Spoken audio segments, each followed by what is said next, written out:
All right, Shalom. Call Allah Yahweh, Bahashem, Yahweh Shai, Bahashem Rakakwadash. Double honors to the apostles and elders of Great Millstone. Peace and salutation to all the brothers out there pushing this truth in sincerity. And stay up. I'm doing this video on just gonna kind of go through a few scriptures proving that serpent is still around. That the spirit of that serpent, which is actually through Esau, is still around. And not only that, but that serpent has grown into a full-blown dragon now. And so, and you can see the poison in which this serpent has put out in the planet Earth, you know. And so I'm gonna go into a few scriptures on that.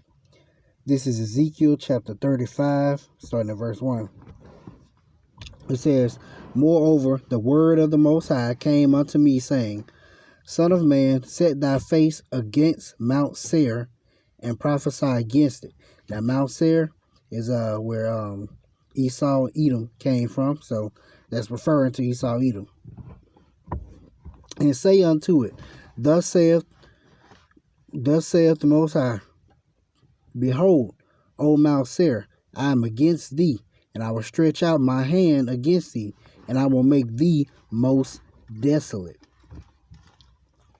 I will lay thy cities waste, and thou shalt be desolate, and thou shalt know that I am the Lord.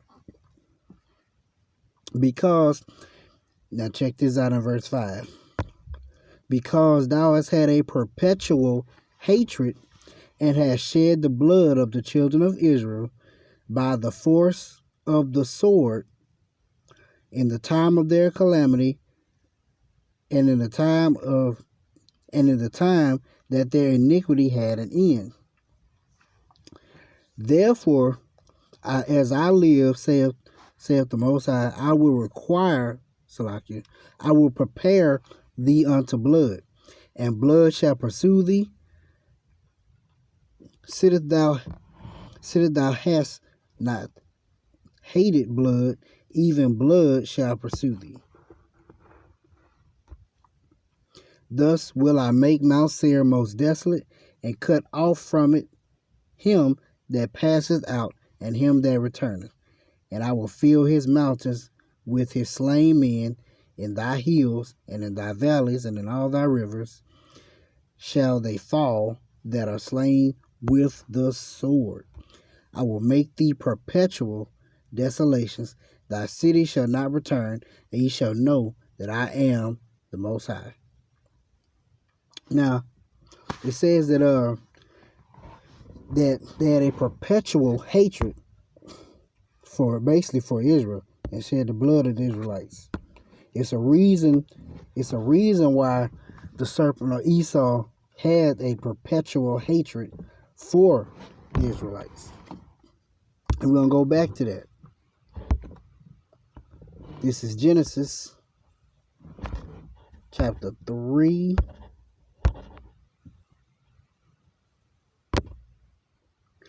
Start at verse 13. It says, "And the Most High Power said unto the woman, What is this that thou hast done?" This is after Eve ate of the tree of the fruit of knowledge of good and evil. "And the woman said, The serpent beguiled me, and I did eat. And the Most High Power said unto the serpent, Because thou hast done this, thou art cursed above all cattle, and above every beast of the field. Upon thy belly shalt thou go, and dust shalt thou eat all the days of thy life." And focal point, check this out, verse 15. "And I will put enmity between thee and the woman." Now, the thee is the serpent. The woman is actually representative of Israel. "And between thy seed and her seed, it shall bruise thy head, and thou shalt bruise his heel." But it says they put enmity between thee and the woman, the serpent and the woman, and between the serpent's seed and the woman's seed. So I let you know that they're through their seed line or through their bloodline, they will be enemies, or there'll be a battle between them constantly. So, and when you go to the next chapter, because that in turn trickled on down to Cain and Abel. Cain was a representation of the serpent seed, or the spirit of the serpent in Cain, and Abel was the spirit of the Israelites, the righteous. It says, and Adam knew Eve, his wife, and she conceived and bare Cain and said, I have gotten a man from the Lord. And she again bare his brother Abel.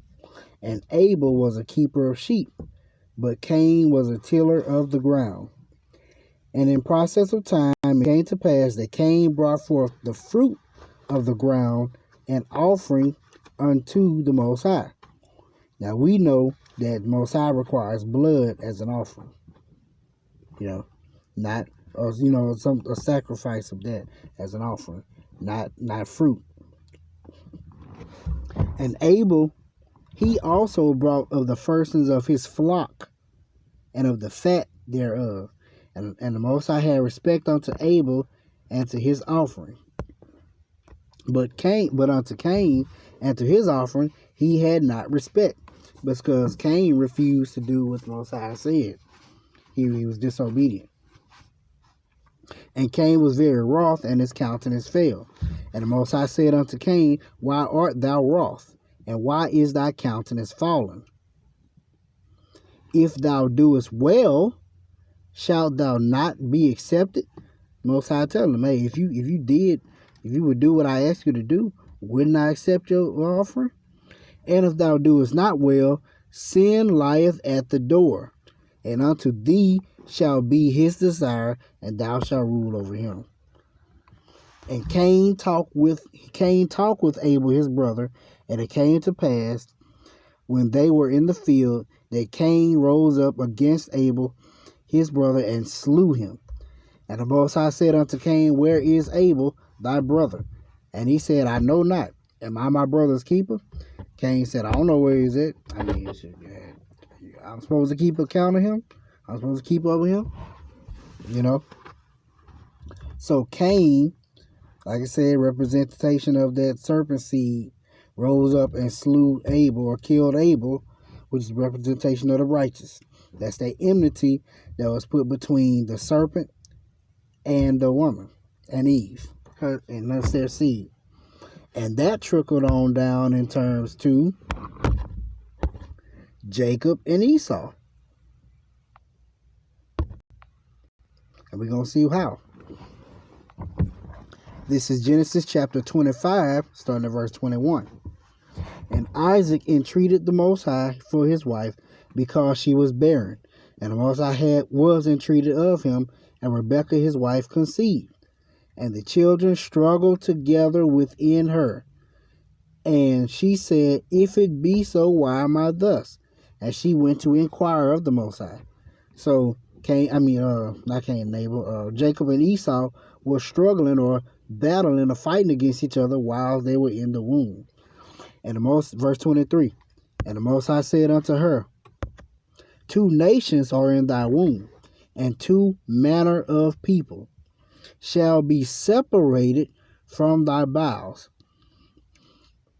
And one people shall be stronger than the other, and the elder than the other people, and the elder shall serve the younger. So it's basically telling her, through you, I'm bringing 2 different nations into the earth, and they're going to be 2 different nations of people and 2 different manners of people. They have 2 totally different mannerisms. Verse 24. And when her days to be delivered were fulfilled, behold, there were twins in her womb. And the first came out red. Remember that. All over, like an hairy garment. And they called his name Esau. So Esau came out red. And after that came his brother out, and his hand took hold on Esau's heel. And his name was called Jacob. And Isaac was 80 years old when she bare him. So you got Esau that came out red like an hairy garment all over. And then you had Jacob that came out after Esau, but he came out taking hold of Esau's heel, which is a representation of pulling him down, Is a representation of the heel being the end of the man, or the heel being the end of Esau, and it began the beginning of Jacob's kingdom for a deeper meaning on that. Now, if we go to, let's see. So Jacob and Esau were fighting in the womb the whole time.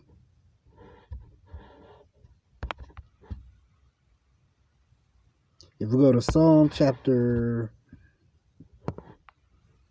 58, now start at verse 3. It says, "The wicked are estranged from the womb. They go away, they go astray as soon as they be born, speaking lies." Who are the wicked? Esau. Check this out at verse 4. "Their poison is like the poison of a serpent." So they made the comparison of the wicked's poison, which is really their philosophy, their word, what they speak, what they push out into the earth, is like the poison of a serpent. That what the serpent go back to, the serpent in the garden. They are like the death adder that stoppeth her ear.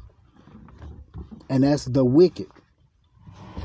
So we know that the wicked are estranged from birth, or estranged from the womb. They go astray speaking lies. They have poison like the poison of a serpent. So once again, I said Edom is the wicked, but let's prove it. Let's see who the wicked is.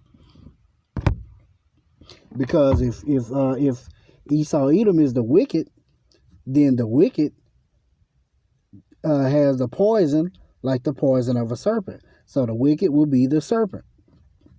Or Esau Edom would be a representation of the seed of the serpent. So Malachi chapter 1, verse 1. "The burden of the word of the Most High to Israel by Malachi. I have loved you, saith the Most High, yet ye say, wherein hast thou loved us? Was not Esau Jacob's brother, saith the Lord? Yet I loved Jacob, and I hated Esau, and laid his mountains and his heritage to waste for the dragons of the wilderness." Pay attention to that. Laid them waste for the dragons of the wilderness. Verse 4. "Whereas Edom saith, we are impoverished, but we will return and build the desolate places. Thus saith the Most High of hosts, they shall build, but I will throw down, and they shall call them what? The border of wickedness, and the people against whom the Most High hath indignation forever." So Esau or Edom is called the border of wickedness. So Esau is the wicked. The wicked has poison like the serpent.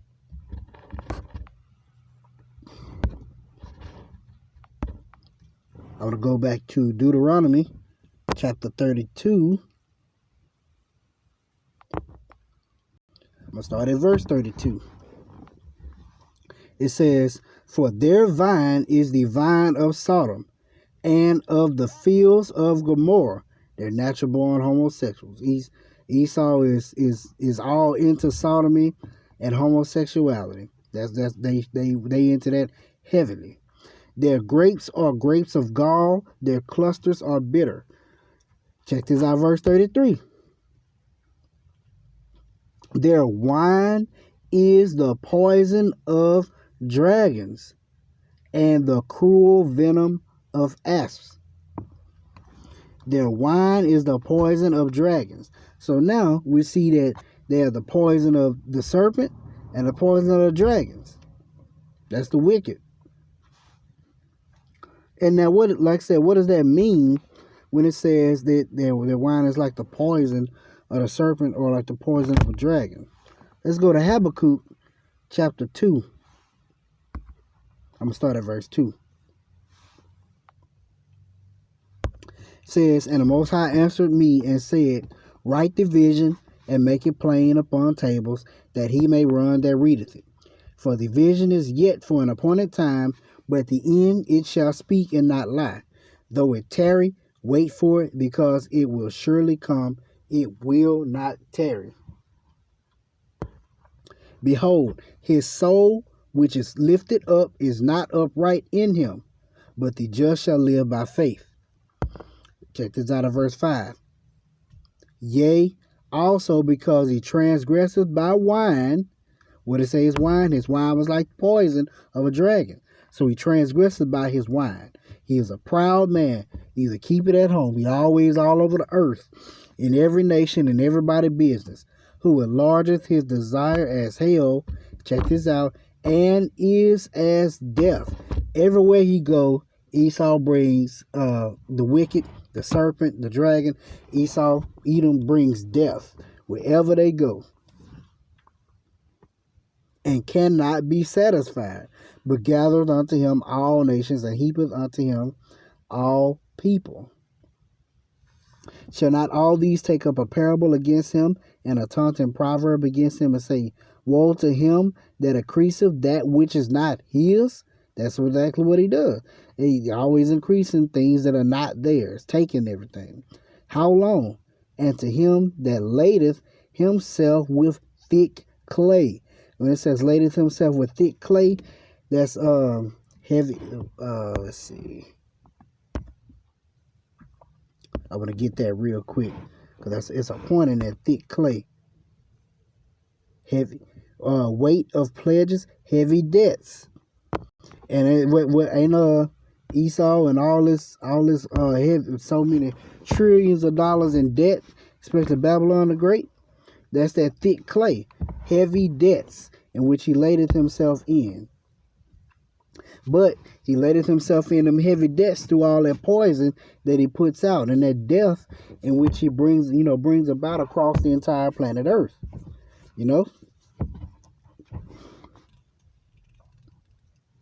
Now, let's see. I want to take it to Revelation chapter 6.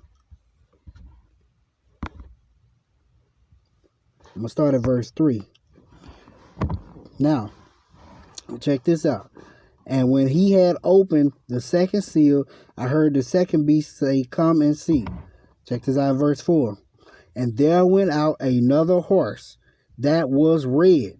Now, what color was red? Esau, when he came out, said he was red all over like an hairy garment. So Esau came out red. This other horse was red. And power was given to him that sat thereon to take peace from the earth. And what it says, his poison is like the poison of a serpent, like the poison of a dragon.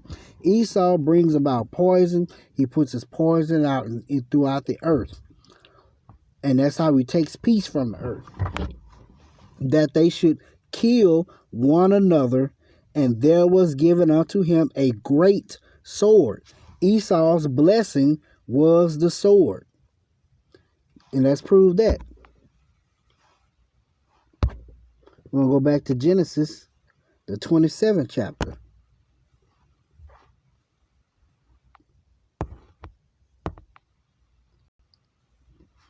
All right, this is Genesis chapter 27, starting at verse 38. It says, And Esau said unto his father, Hast thou but one blessing, my father? Bless me, even me also, O my father. And Esau lifted up his voice and wept. And Isaac his father answered and said unto him, Behold, thy dwelling shall be the fatness of the earth, and the dew of the heaven from above. Check this out of verse 40. And by thy sword shalt thou live, and shalt serve thy brother, and shall come to pass, when thou shalt have the dominion, thou shalt break his yoke from off thy neck. So his blessing was the sword. He said, by the sword shalt thou live. So that's why Esau was given a great sword to take peace from the earth. That was his blessing. Now I want to show you that that dragon in Revelation. That's Esau right there. That's that old serpent from the garden, all grown up to be that full blown dragon. This is Revelation chapter 12. I'm gonna start at, let's see, verse 3. Verse 3. And there appeared another wonder in heaven, and behold, a great red dragon. Who we didn't establish that is? Esau Edom, that old serpent from the garden, all grown up to be that full blown red dragon now, having 7 heads and 10 horns and 7 crowns upon his head. And his tail drew the third part of the stars of heaven, and did cast them to the earth. And the dragon stood before the woman, which that where woman is representation of Israel again, which was ready to be delivered for to devour her child as soon as it was born. And she brought forth a man child, who was to rule all nations with a rod of iron. And her children was caught up unto the Most High and to his throne. And the woman fled into the wilderness, where she hath a place prepared of the Most High, that they should feed her there 1,260 days. Now check this out. Verse 7. And there was war in heaven. Michael and his angels fought against who? The dragon. And the dragon fought against his angels, and prevailed not. Neither was there place found any more in heaven. Now check this out, verse 9. And the great dragon was cast out, who? That old serpent called the devil and Satan, which deceiveth the whole world, was cast out into the earth, and his angels were cast out with him. So there we go. That great dragon, that old serpent, that serpent that's from the garden, the devil and Satan, which deceived the whole world. How do they deceive the whole world? By putting their poison. The poison of the devil, the poison of the dragon, the poison of the serpent, out into the world. That's how they deceive the whole world. Through their poison, their philosophy, their wine. So I hope you can see it, that dragon is that same old serpent that was from the garden. I'll be edified. Shalom.